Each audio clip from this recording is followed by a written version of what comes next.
পুরো সরবরাহ বেড়েছে শাকসবজির। সপ্তাহ ব্যবধানে দাম কমেছে প্রায় সব ধরনের সবজির। ৩০ টাকা কমে কাঁচামরিচ বিক্রি হচ্ছে ১২০ টাকায়। আর জেলার পালবাজার থেকে এই বিষয়ে আমাদের সঙ্গে বিস্তারিত তথ্যপত্র জানানোর জন্য যুক্ত আছেন তালহা জুবায়ের। চলে যাচ্ছি তালহার কাছে।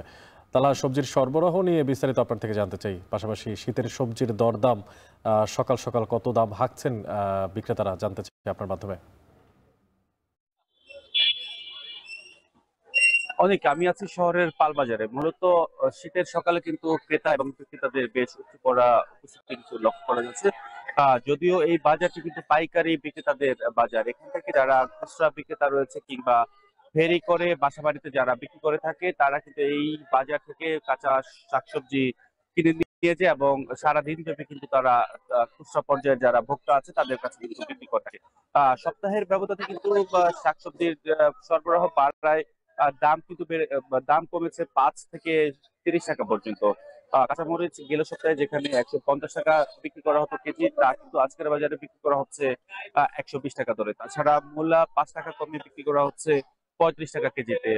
ফুলকপি বিক্রি করা হচ্ছে ৫০ টাকা, যা কিন্তু গেল সপ্তাহে বিক্রি করা হতো ৬০ টাকা দরে। তাছাড়া বাঁধাকপি কেজিতে বিক্রি করা হচ্ছে ৪০ থেকে ৪৫ টাকা দরে, তাও কিন্তু কেজিতে ৫ থেকে ১০ টাকা কমেছে। তবে টমেটোর দাম কিন্তু কেজিতে ২০ টাকা বেড়েছে। আজকের বাজারে টমেটো বিক্রি করা হচ্ছে ১২০ টাকা দরে, যা কিন্তু গেল সপ্তাহে ছিল ১০০ টাকা দরে। তাছাড়া ধনেপাতা কেজিতে বিক্রি করা হচ্ছে ৩০ থেকে ৩৫ টাকা দরে। তাছাড়া বেগুন বেগুন কিংবা করলা, পটল সব ধরনের আসলে সবজির দামই কিন্তু মোটামুটি এই কমেছে। আমরা কথা বলেছিলাম বিক্রেতাদের সাথে, তারা যেটা বলছেন যে আসলে শীতকালীন যে সবজি, বিশেষ করে চাঁদপুরের বিস্তীর্ণ পদ্মা এবং মেঘনার যে বিস্তীর্ণ আহ, চর রয়েছে, সেখানে থেকে উৎপাদিত সবজির পাশাপাশি ঢাকা থেকেও কিন্তু আসলে সবজি প্রতিনিয়তই আসছে এবং এই কারণে কিন্তু শীতকালীন সবজি শীতকালীন সবজি, উৎপাদিত সবজি বাজারে আসতে শুরু করতে কিন্তু দাম অনেকটাই কিন্তু কমে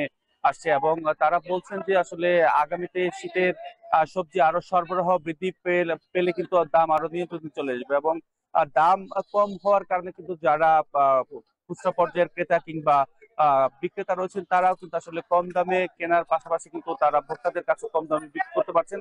এতে করে কিন্তু বেশ সুবিধাই হচ্ছে ক্রেতাদের। তো সবকিছু মিলিয়ে অনেক এই ছিল আমার চাঁদপুর থেকে আহ শাকসবজির সবশেষ। চাঁদপুর থেকে তালহা জুবায়ের যুক্ত ছিলেন, জানাচ্ছিলেন শীতকালীন শাকসবজির সবশেষ দরদাম।